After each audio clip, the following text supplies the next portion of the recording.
The moment those leaked yacht girl whispers started crawling out of the shadows, Meghan Markle's carefully manufactured fairy tale didn't just crack, it detonated. Because suddenly, the woman who built an empire screaming about dignity, privacy, and truth was facing the one thing she could never control: the internet remembering everything she desperately wanted buried. And when Jimmy Carr stepped onto that stage, smiling like a man who knew exactly where the bodies were buried, he didn't just tell jokes. He lit the match and walked away while her image burned in front of millions. Markle has unfairly got a reputation for being a bit of a diva, but royal insiders say she's only ever made one demand: don't leave her alone with Prince Andrew. Say Miss Meghan Markle is on the American program Suits. Yes, Wednesdays, 8 p.m, USA Network. The only difference between that show and this is people watch this one. If you had lunch with Meghan Markle, you'd be stunned at how dumb she was. Not because she's black, because I wouldn't think she was black if I looked at her, because she's an actress who was on the show Suits. Authentically, organically want to share. I go back to the authenticity, right? It's what I love and it's what I want to share. I wanted to do what felt authentic, but also to be authentic. You're a cold-hearted woman. Harry and Meghan are leaving the palace to become financially independent. And you see, this is what happens when you bring the first black woman into the royal family. Yeah. She looked at Harry and she's like, "Nigga, you need to get a job. You need a job.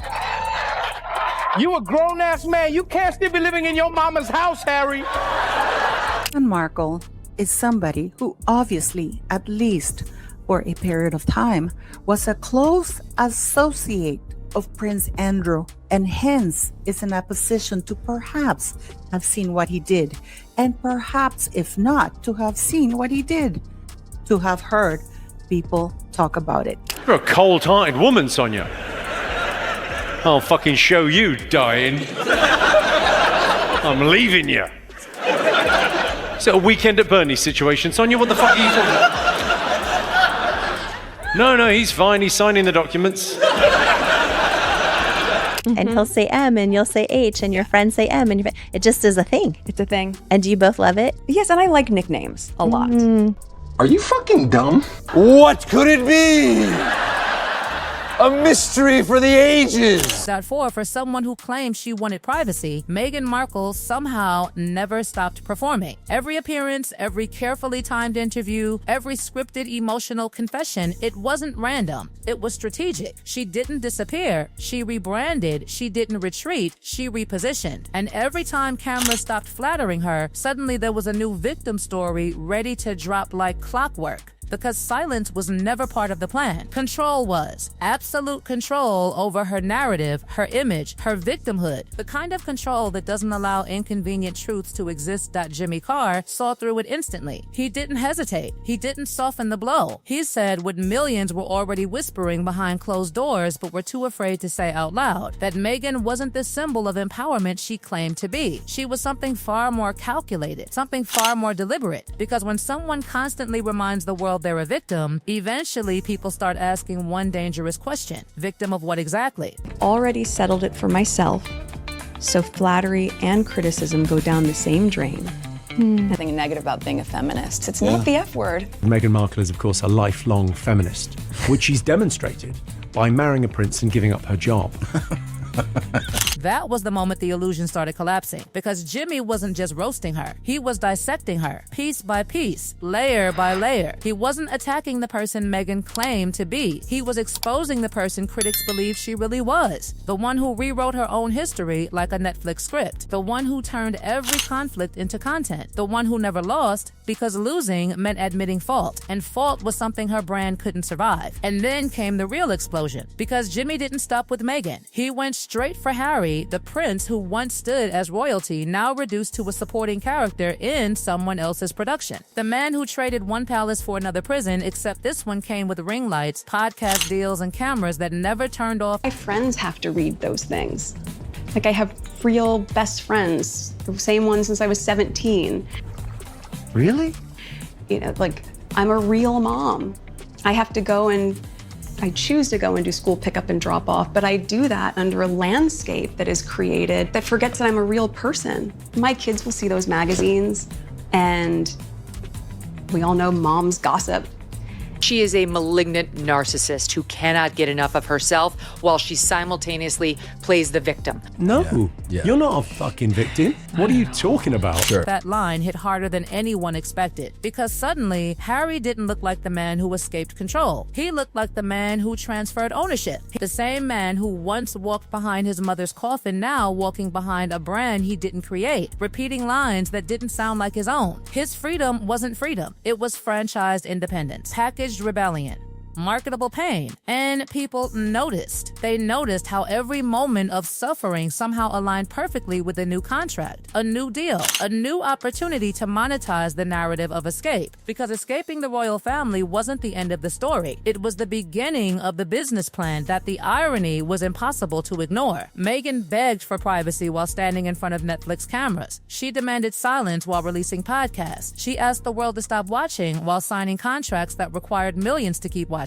It wasn't privacy she wanted. It was selective visibility. Visibility on her terms. Visibility she controlled that the public wasn't blind. They saw the contradictions stacking higher and higher until the weight became impossible to carry. Every interview meant to clear her name raised new questions. Every attempt to defend her image made the cracks more visible. Because truth doesn't need constant reinforcement. Only performance does. And Jimmy Carr knew exactly how to weaponize that contradiction. He turned it into laughter. Brutal, uncomfortable laughter. The kind that doesn't just entertain. The kind that humiliates. He reminded everyone how the couple claimed they wanted peace while launching global media empires. How they claimed to escape exploitation while selling their own story to the highest bidder. How they claimed victimhood while living lives most people could never imagine. The more they talked, the less believable it became. The more they explained, the more people questioned. Because real victims don't negotiate multi-million-dollar contracts to retell their trauma. And then came the comparisons. The most dangerous comparisons. When Meghan wasn't compared to modern celebrities, but to historical figures who reshaped monarchies forever. Women who didn't just marry into power. Women who changed the course of royal bloodlines. Because suddenly, Meghan didn't look like an outsider who stumbled into royalty. She looked like someone who understood exactly what she was doing from the very beginning. Someone who knew the value of proximity to power. Someone who knew proximity could be converted into permanence. The whispers about Soho House didn't help. Those dimly lit rooms filled with elites, models, power brokers, and secrets. Places where connections weren't made by accident. Places where proximity wasn't coincidence. Because proximity to power was always the currency that mattered most. Harry wasn't just a husband. He was access. He was legitimacy. He was elevation. And elevation came fast. Faster than anyone expected. Faster than anyone trusted. Because the moment Meghan entered the royal family, everything accelerated. The wedding wasn't just a ceremony. It was a global spectacle. A coronation disguised as romance. Billions watched as she stepped into history. But what looked like the beginning of a fairy tale slowly began to resemble the beginning of something far more calculated. Because fairy tales don't usually end in billion-dollar media contracts. They ended with Netflix deals, Spotify deals, book deals, documentary deals, each one reinforcing the same narrative, each one turning personal pain into commercial success.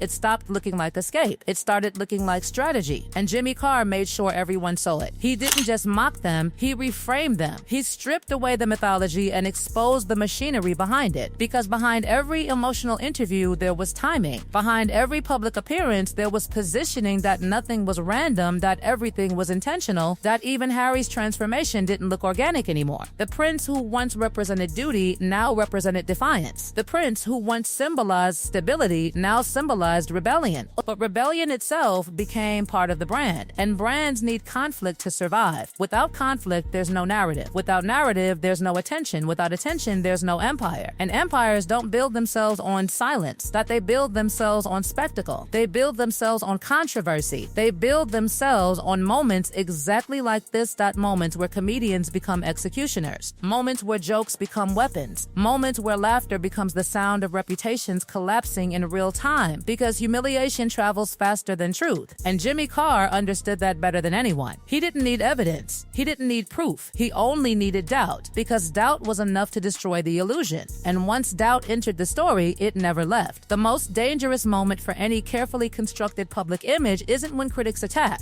It's when people start laughing. Because criticism can be dismissed as hate. But laughter means the illusion is already broken. And that's exactly what Jimmy Carr unleashed. Not outrage, not anger, but ridicule so precise it cut deeper than any accusation situation ever could. Because when he stood there smiling, tearing apart the carefully polished image of Meghan Markle and Prince Harry, he wasn't inventing a new narrative. He was amplifying the one that had been quietly growing behind the scenes for years. He didn't just question their motives, he questioned their authenticity. And authenticity was the foundation of everything they built. Without it, the victim story collapsed. Without it, the emotional interviews became performances. Without it, the fairy tale transformed into something far more transactional. He reminded the world of the contradictions they could no longer hide from. The couple who begged to be left alone while signing contracts that guaranteed global exposure. The couple who claimed they were escaping exploitation while turning their personal lives into serialized entertainment. The couple who said they wanted peace while constantly returning to the battlefield of public opinion. And suddenly, people weren't asking whether Meghan and Harry were victims. They were asking whether they were opportunists, because every move looked perfectly timed. Every emotional confession aligned with a release date. Every revelation arrived when public interest started fading. It wasn't random, it was rhythmic, predictable, strategic that Jimmy Carr didn't even need to exaggerate. Reality itself had become the punchline. He exposed how Harry, once protected by centuries of royal structure, now stood exposed in a completely different way. Because the palace had rules, boundaries, limitations. But outside the palace, there were no rules, only markets. And markets rewarded controversy. Harry wasn't shielded anymore. He was monetized. And people noticed how quickly his identity shifted. The prince who once avoided the spotlight now depended on it. The man who claimed to hate media attention now relied on media attention for survival. His pain wasn't private anymore. It was content that sold content that paid for the Montecito mansion.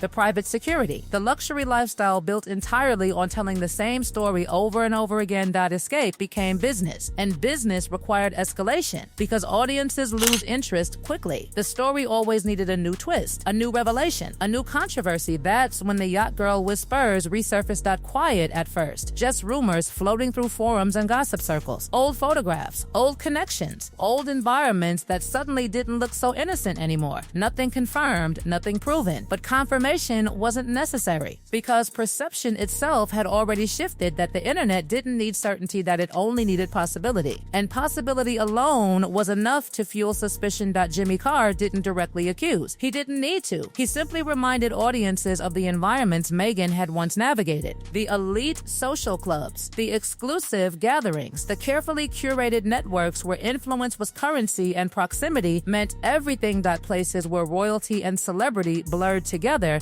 Places where access could change everything overnight. He wasn't stating facts, he was connecting dots. And once people saw those dots, they couldn't unsee them. The yacht girl narrative became symbolic, not necessarily literal, but symbolic of something larger, symbolic of ambition, symbolic of social climbing, symbolic of someone who understood exactly how power worked and how to move toward it without hesitation. Because Meghan didn't stumble into royalty, she arrived prepared to adapt, prepared to evolve, prepared to transform herself into whatever the moment required. And transformation was her greatest weapon. She transformed from actress to duchess, from duchess to victim, from victim to executive producer. Each identity carefully aligned with opportunity. Each identity perfectly timed. Each identity profitable. Jimmy Carr saw through every layer. He mocked the carefully constructed victim narrative by exposing how profitable victimhood had become. He joked about the Netflix millions, the Spotify contracts, the endless cycle of interviews that kept the brand alive,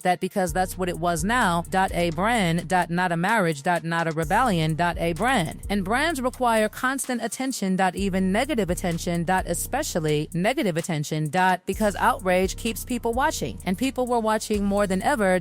Every appearance became evidence. Every absence became suspicion. Every silence became strategy. And Harry looked different, not physically, but emotionally. The confidence he once carried had been replaced by something else, something quieter, something more uncertain, because he wasn't just fighting the royal institution anymore. He was fighting public perception itself, and public perception was far less forgiving. The palace never humiliated him, the internet did, because the internet didn't care about titles. The internet cared about authenticity, and authenticity was exactly what people started questioning. Jimmy Carr didn't destroy Meghan Markle with accusations, he destroyed her with doubt, because doubt spreads faster than truth. Doubt doesn't doesn't require evidence that it requires inconsistency. And inconsistency had become impossible to ignore. The privacy narrative contradicted the publicity strategy. The victim narrative contradicted the luxury lifestyle. The escape narrative contradicted the constant return to royal topics. Nothing aligned anymore. And once the alignment was gone, the illusion collapsed completely. Even Netflix began showing signs of distance. The same platform that once handed them massive contracts now hesitated. The same platform that saw them as global icons now saw them as unpredictable investments. Because controversy attracts attention, but controversy also creates risk. And risk isn't always profitable. But the empire they built wasn't collapsing overnight, but the foundation was cracking. Jimmy Carr didn't cause the collapse, he accelerated it. He said what millions were already thinking but were afraid to say publicly. He turned suspicion into spectacle. He turned doubt into entertainment. He turned Meghan Markle from a symbol into a question mark. And question marks are dangerous because question marks never disappeared. They lingered, they follow, they grow, they redefine everything. That Meghan Markle didn't lose her title. She lost control of the narrative. And once narrative control is gone, everything else follows because fame isn't destroyed by truth, it's destroyed by perception. And perception had already shifted beyond repair. The world wasn't watching a fairy tale anymore. It was watching an unraveling that and unravel. It was watching an unraveling that and unravel. It was watching an unraveling that and unravel. It was watching an unravel.